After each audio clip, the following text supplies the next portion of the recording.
इस बीच हम एक बार फिर से दर्शकों से ये जानकारी साझा कर देते हैं कि विजयपुर सीट पर बड़ा उलटफेर हो गया है। उम्मीद थी कि रामनिवास रावत जीतेंगे और बीजेपी को बहुत बड़ी उम्मीद थी क्योंकि सुबह से बढ़त बनाए होते, लेकिन अब इसके उलट हो गया है। मुकेश मल्होत्रा जीत गए हैं, बस आधिकारिक घोषणा होना बाकी रह गई है। ये बड़ी खबर आपसे इस वक्त हम आपसे साझा कर रहे हैं। मध्य प्रदेश उपचुनाव में 1-on-1 का रिजल्ट रहने वाला है, ऐसे कयास लगाए जा रहे हैं। रामनिवास रावत उपचुनाव में हार चुके हैं, मध्य प्रदेश सरकार में वन मंत्री के पद पर हैं और अब फिलहाल उपचुनावों में 7,000 कुछ वोटों से वो हार गए हैं। बस अभी इंतजार आधिकारिक घोषणा का है क्योंकि रिटर्निंग ऑफिसर के सामने कार्यकर्ता पहुंचे, बीजेपी कार्यकर्ता, और उनकी तरफ से लगातार ये मांग की जा रही है कि रिकाउंटिंग की जाए।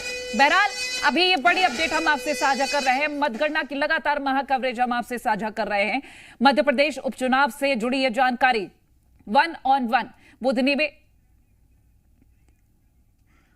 और देखिए ये हम तस्वीर भी आपको दिखा रहे हैं। मुकेश मल्होत्रा ये जिन्होंने विजयपुर सीट से अपनी जीत दर्ज कर दी है 7,000 कुछ वोटों से। बता दें कांग्रेस ने एक आदिवासी चेहरे को लेकर यहां पर बड़ा दाव चला, लेकिन रामनिवास रावत को लेकर जिस तरह से एक अगर हम बात करें कि बीजेपी बहुत ज्यादा आश्वस्त थी, तो वो आश्वस्त होना यहां पर फेल होता नजर आ रहा है और विजयपुर सीट हार गई है। वहीं आपको बता दें विधानसभा चुनाव 2023 में वो सीट हालांकि गई तो कांग्रेस के हाथों में ही थी, लेकिन अब उपचुनावों में उलटफेर की उम्मीद जरूर थी, लेकिन वो उलटफेर नहीं हो पाया। कांग्रेस के खाते में ही विजयपुर सीट गई है।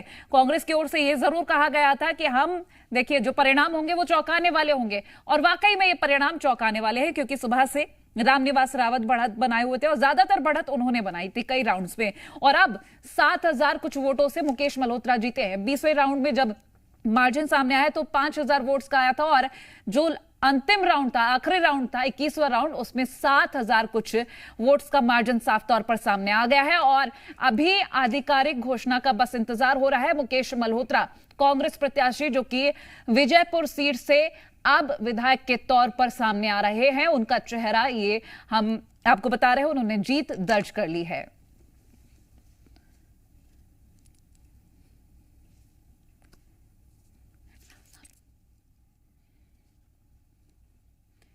तो मुकेश मल्होत्रा और चुनाव के नतीजों में जिस तरह से अगर हम आपको अपडेट्स लगातार दे रहे हैं, तो जो वोट का मार्जिन है 7,000 कुछ वोट्स का मार्जिन। हालांकि बीजेपी ऑब्जेक्शन उठा रही है, रिटर्निंग ऑफिसर के पास रिकाउंटिंग के लिए गई है। अब देखना यह होगा कि क्या कुछ और रहता है, क्योंकि एमपी की 2 सीटों पर उपचुनाव हुआ है, जिनमें से एक बीजेपी की ओर दिख रही है और एक कांग्रेस की ओर साफ तौर पर जाती नजर आ रही है। 2023 में मुकेश मल्होत्रा ने निर्दलीय चुनाव लड़ा था, बीजेपी छोड़कर उन्होंने निर्दलीय चुनाव लड़ा था।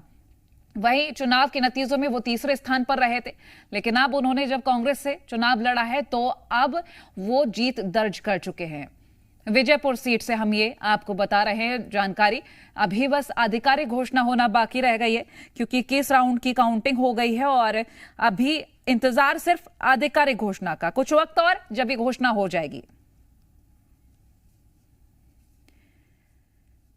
तो कांग्रेस साफ तौर पर कह रही थी कि विजयपुर सीट पर भी हम ही जीत दर्ज करेंगे। हालांकि कांग्रेस का दावा बुधनी पर भी था, लेकिन अभी फिलहाल 1-on-1 का गेम यहां पर साफ तौर पर नजर आ रहा है। बीजेपी छोड़कर मुकेश मल्होत्रा ने 2023 में चुनाव लड़ा था।